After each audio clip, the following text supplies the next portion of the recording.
Sebelum lanjut, di sini kami menyediakan e-book untuk beberapa jabatan P3K 2024. Bagi teman-teman yang membutuhkan referensi terkait persiapan CPNS maupun P3K 2024, kalian bisa menghubungi kontak yang ada di deskripsi video ini.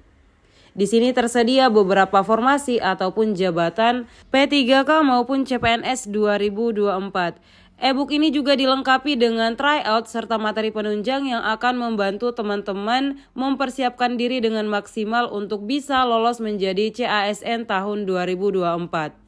Bagaimana sejarah penataan pegawai non-ASN ini, Pak? Yang kita ketahui kan penataannya sudah dilakukan dari 2007.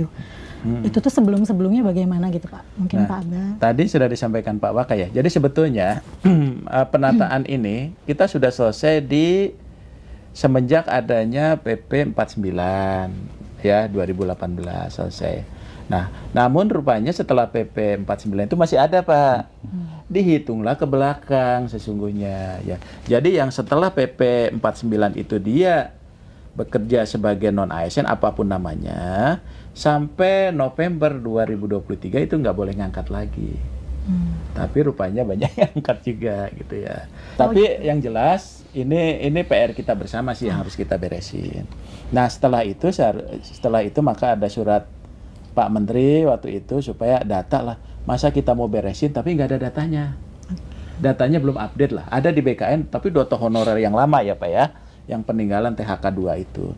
Tapi bagi yang ini oke lah kita data ulang. Nah dari situlah muncul tadi data yang disampaikan Pak Waka dari 2,3 juta, sekarang 1,7 pun mungkin itu sudah bergerak lagi ya Pak.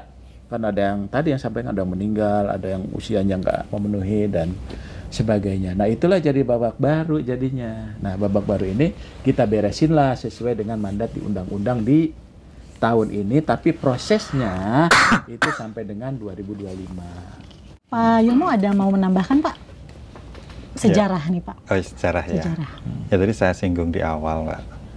Sebetulnya memang keinginan, kemauan, tekad pemerintah itu sudah sangat tinggi memperhatikan mereka yang sudah mengabdi lama untuk pemerintah. Ya. Tapi tentu kita juga masuk dalam koridor regulasi ya. Tidak mungkin semuanya bisa diangkat tanpa memperhatikan regulasi. Namun demikian, regulasi yang selama ini dibuat oleh pemerintah itu jauh lebih mengakomodir, lebih ringan jika dibandingkan untuk pelamar umum, ya tanpa mengurangi kualitas tentunya ya. Sehingga ya kalau misalnya saat ini PR kita ada 1,7 ya harapannya sesuai dengan arahan Presiden waktu itu ya segera diselesaikan. Memang kendala utama itu mohon maaf itu instansi memang karena keterbatasan anggaran ya. Di mana mereka sebetulnya juga selama ini sudah mengangkat tenaga honorer itu dan menggaji.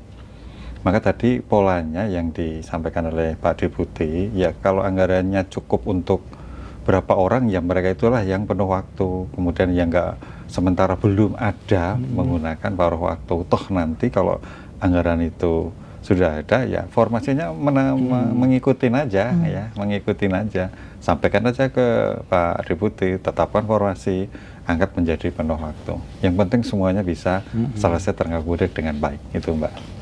Terima kasih Pak.